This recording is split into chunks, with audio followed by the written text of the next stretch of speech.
In this lesson, we look at the zeros of polynomials. The fundamental theorem of algebra tells us that every polynomial of degree n has at most n zeros. Indeed, if we're willing to count multiple zeros and also count complex roots or complex numbers as zeros, then a polynomial of degree n has exactly n zeros. A major goal to understanding a polynomial is to understand its zeros.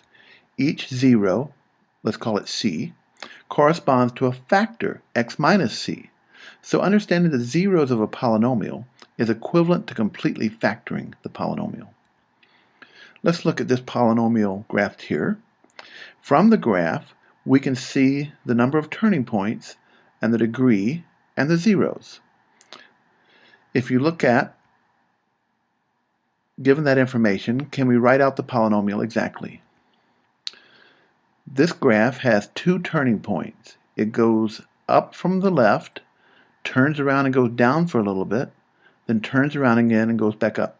So it probably has degree 3, one more than the number of turning points. It has zeros crossing the x-axis at x equals minus 1, at x equals 1, and then at x equals 2. And that agrees with our guess that the degree is 3 since there are 3 zeros. Since the graph has zeros at minus 1, 1, and 2, and presumably has degree 3, then it should look like this. It should be something, f of x should be something, call it a, times x plus 1, times x minus 2, and times x minus 1. X plus 1, x minus 1, and x minus 2 are chosen because those are linear polynomials that have roots minus 1, 1, and 2. Could we guess the leading coefficient a from this graph? Again, this polynomial has degree 3, and since it has a root at minus 1, it has x plus 1 as a factor. Since it has a root at 1, it has x minus 1 as a factor. And since it has a root at 2, it has x minus 2 as a factor. Can we guess this leading coefficient a? The graph appears to go through the point 0, 2. So when you plug in 0 for x, we get y is 2. And so if I put 0 in for x into the expression a times x plus 1 times x minus 1 times x minus 2, I get 2a. The graph says we should get 2, so apparently a is 1. Therefore, the polynomial we've graphed above is this expression. We got that all from the graph and focusing on the zeros. Let's do another example. Again, let's find a polynomial of degree 3 with zeros at minus 1, 1, and 2, where it goes to the point 3, 16. Because the zeros are minus 1, 1, and 2, then the factors of the polynomial should include terms that have minus 1, 1, and 2 as their own zeros. So x plus 1 has minus 1 as a 0, x minus 1 has 1 as a 0, and x minus 2 has 2 as a 0. So the polynomial looks like that. We've seen this before. But we're also told that when you plug in a 3 for x, you get 16.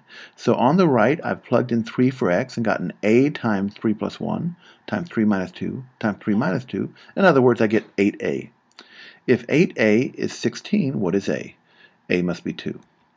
So here's my polynomial. The leading coefficient in this case is a equals 2. These examples are intended to demonstrate that our understanding of a polynomial is very closely related to our knowledge of its zeros. In the next few slides, we'll concentrate on dividing polynomials by smaller ones, with an eye to eventually factoring the polynomial and finding all its zeros.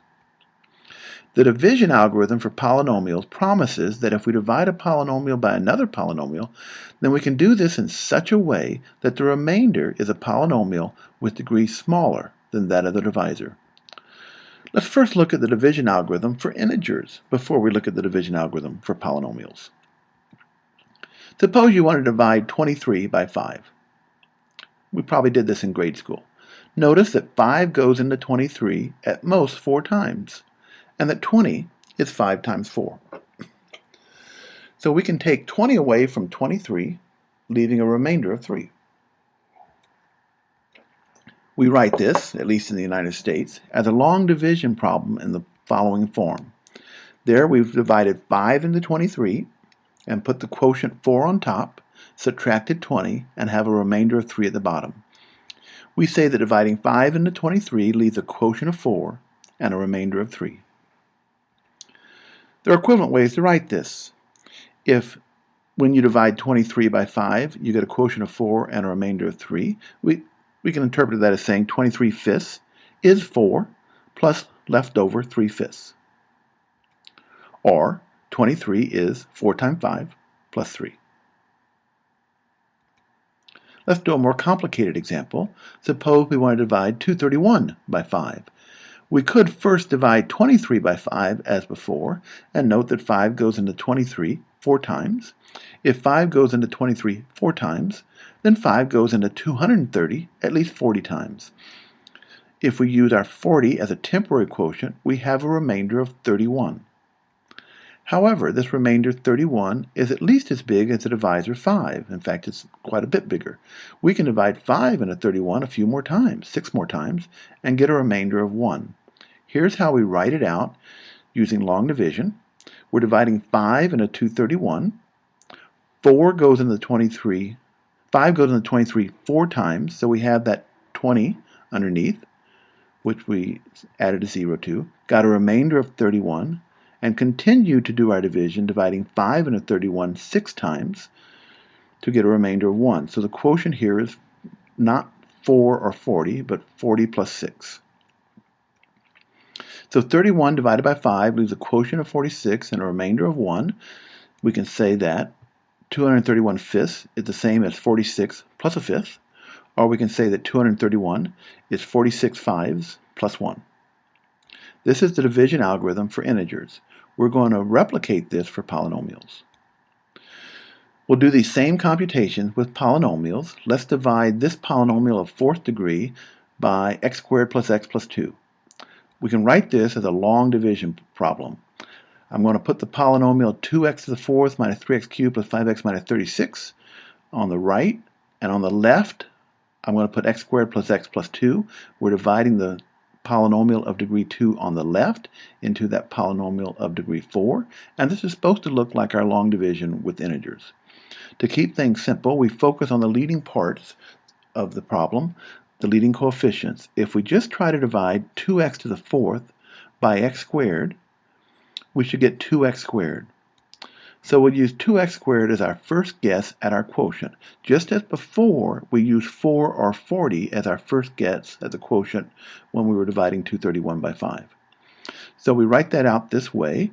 X squared plus x plus 2 goes into that 4th degree polynomial about 2x squared times.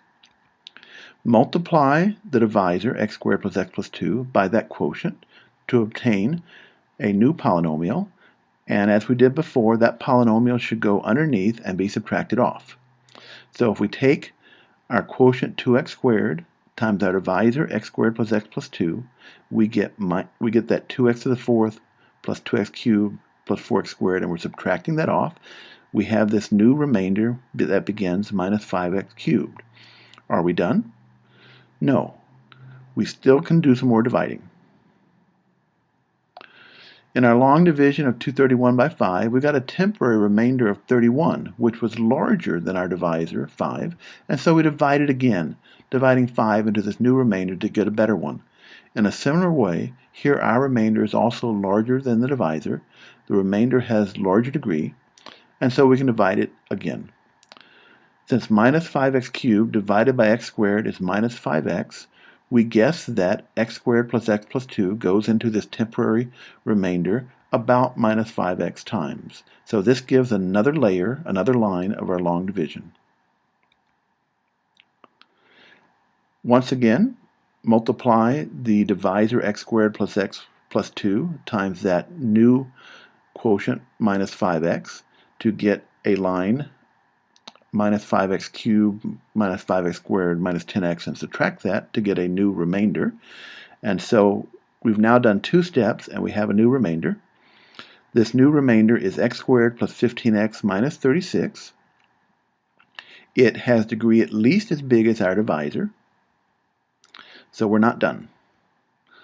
The degree of the remainder is the same as the degree of the divisor, which means we can go one more step. And the last step, we have x squared plus x plus 2 going in once, so add a plus 1 at the top, and multiply the 1 by x squared plus x plus 2 and subtract that, and now we have a remainder of 14x minus 38. Now our remainder has degree smaller than the degree of the divisor, and so we can stop. Our quotient is 2x squared minus 5x plus 1 at the very top of our work above the bar, and our remainder is at the bottom, the 14x minus 38. We can write this as either that fourth degree polynomial divided by x squared plus x plus 2 is equal to 2x squared minus 5x plus 1 at the polynomial evenly, plus this fraction, 14x minus 38, still divided by that x squared plus x plus 2. Or another way to write this is to say that our polynomial degree 4 is equal to our quotient, 2x squared minus 5x plus 1 times the divisor, x squared plus x plus 2, plus that remainder. Let's see this again. We divide this fourth degree polynomial by a second degree polynomial. Look at x squared goes into 2x to the fourth, 2x squared times. Multiply that 2x squared times that divisor and subtract. We get a new remainder. X squared goes into minus 5x cubed, minus 5x times. Multiply minus 5x times that divisor, x squared plus x plus 2, and subtract. New remainder, x squared plus 15x minus 36. X squared plus x plus 2 goes into that once. Multiply 1 by that x squared plus x plus 2 and subtract. Finally get a remainder that is smaller than our divisor, x squared plus x plus 2. One more example. Here we have a fourth degree polynomial divided by x minus 2. Set up the long division table. X goes in the 2x to the fourth 2x cubed times. Multiply 2x cubed times that divisor, x minus 2. Subtract. We get an x cubed. X minus 2 goes into x cubed about x squared times. Take that x squared times the divisor and subtract. We get a remainder of 2x squared plus 5x plus possibly more stuff. X minus 2, x goes into 2x squared 2x times. 2x times the divisor is this and subtract.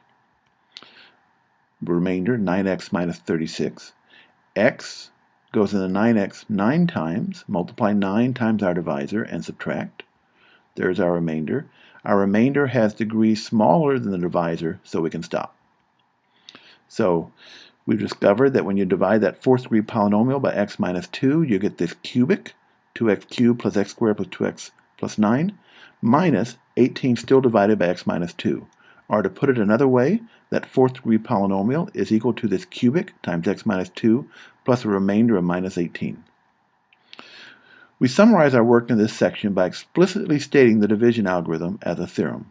The division algorithm says, if you're given two polynomials, f of x and a divisor d of x, we can divide f of x by this divisor d of x and get a quotient, q of x, and a remainder, r of x, so that f of x is the quotient times the divisor plus the remainder, where the degree of the remainder is strictly less than the degree of the divisor. In the next presentation, we explore one application of this division algorithm, the remainder theorem.